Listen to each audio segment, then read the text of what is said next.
ভারতের বিরুদ্ধে হুঁশিয়ারি দিলেন ডোনাল্ড ট্রাম্প। রাশিয়ার কাছ থেকে তেল কেনার জেরে এবার বড় শাস্তির মুখে পড়তে যাচ্ছে ভারত। আগামী ২৪ ঘন্টার মধ্যে যুক্তরাষ্ট্র থেকে আমদানি করা ভারতীয় পণ্যের উপর বাড়তে পারে উচ্চ শুল্ক। মার্কিন প্রেসিডেন্ট ডোনাল্ড ট্রাম্প এক সাক্ষাৎকারে জানালেন, ভারত ভালো বাণিজ্যিক অংশীদার নয়, তারা আমাদের কাছ থেকে কিছুই নেয় না, অথচ আমরা তাদের পণ্য কিনে চলেছি। ট্রাম্পের অভিযোগ, ভারত রাশিয়ার কাছ থেকে বিপুল পরিমাণে জ্বালানি তেল কিনছে, যা যুক্তরাষ্ট্রের স্বার্থের বিরুদ্ধে।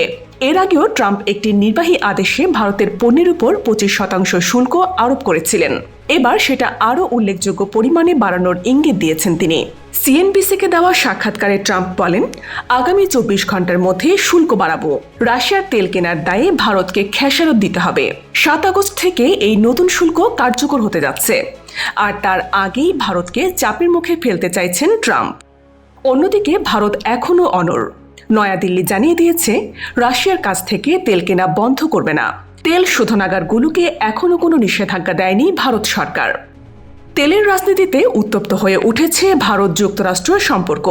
ট্রাম্পের হুমকি কতটা বাস্তবায়ন হয় তা দেখা এখন সময়ের অপেক্ষা। তবে শুল্ক বাড়ালে ভারতের রপ্তানি খাতে বড় ধাক্কা লাগতে পারে, এমনটাই মনে করছেন বিশ্লেষকেরা। রাশিয়ার তেল আর ট্রাম্পের সিদ্ধান্ত, এই দুয়ের টানাপোড়েনে কেমন প্রভাব পড়বে বৈশ্বিক বাণিজ্যে? এই ধরনের গুরুত্বপূর্ণ আপডেট পেতে আমাদের সঙ্গে থাকুন। BGN TV 24, সংবাদ যেখানে, বিশ্বস্ততা সেখানে।